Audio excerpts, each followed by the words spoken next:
Hello, Claire here. I'm back in my potting shed and it's time to take a look at March in the Maria-Ton Biodynamic calendar. And first thing I always look at in planning the month's activities is where is the full moon. So if we look in the solar and lunar aspects column, that circle there is the full moon and that black circle there is the new moon. And I've found that I get a much stronger germination if I aim to sow in this time, the week or so before the full moon.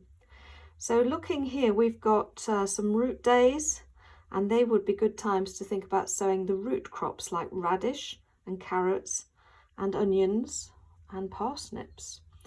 And then going on to the flower days, they would be good times to think about sowing your hardy annuals. So if you want to grow things like poppies or nasturtiums, or you might want to consider growing some wildflowers. If you sowed some wildflower seeds now, you'd have some small plants that you could actually introduce to your lawn and grow your own mini meadow. And then looking next down, we've got leaf days. So that's a good time to think about sowing your leaf crops like spinach or cabbage, parsley, Swiss chard.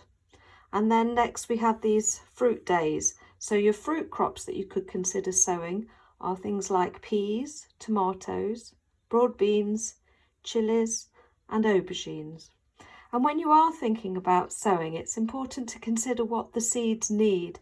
Germination is very much a temperature dependent thing. So you need to check first what your seeds need. You might need heat. They might be fine under a cloche. They might be fine just outside, but it's important to know before you start sowing. So the next rhythm is the ascending and descending moon, or this planting, northern transplanting time and southern transplanting time.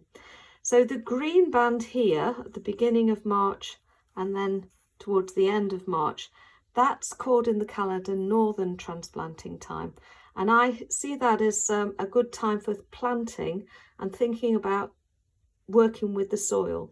And this is the 2 weeks in the month when the moon is actually in its descending phase. And it means that the lower parts of the plant are the parts that are enlivened. So really the root activity. So good things to do in this planting time, this green band here and here, are to think about maybe adding compost to the soil.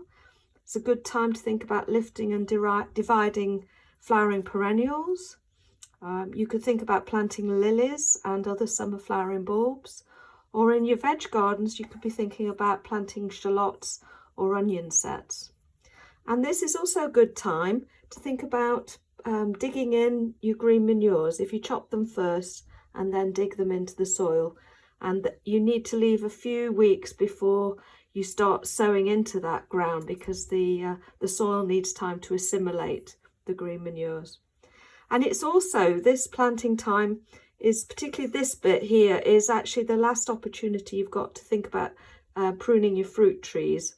Ideally on this fruit day here, but you could at a push use this flower day here. So this is on the 4th and this is on the 7th of March. And the 4th would also be a good day to think about pruning your roses.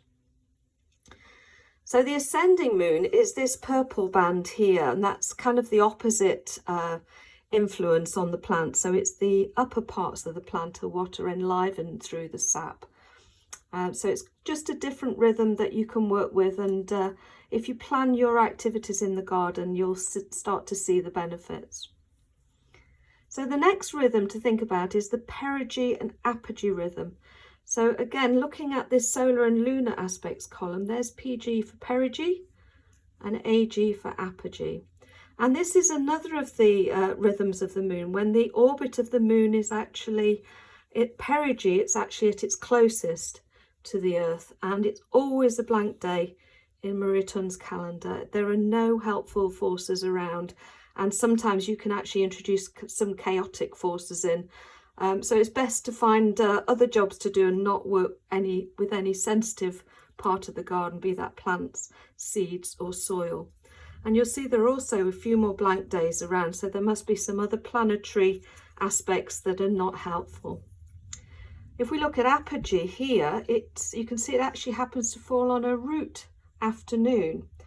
And if you find you thinking about planting early potatoes, this would actually be a very good day. There's evidence to suggest that planting potatoes at apogee can actually increase the yield significantly. So of course it would be far more perfect if this was actually within the planting time, but it kind of illustrates how quite often working with these calendars is actually a compromise, and you kind of making informed choices. And you also, you know, life gets in the way and you might only have the weekend to do something in the garden. So you're often working just to optimize what benefits you can plug into working with the moon rhythm. So March can be a tricky month for the wildlife in your garden. You still getting these quite severe frosts and the risk of very low temperatures. So if you do want to be wildlife friendly with your gardening, please try not to tidy up your gardens too much too early. All of the stems and the seed heads that you left over winter will still be a home and shelter for lots of overwintering insects. So if you can, wait till the temperature is consistently 10 degrees Celsius, and the wildlife will really benefit. And also don't forget to keep feeding the birds as well. Cheerio!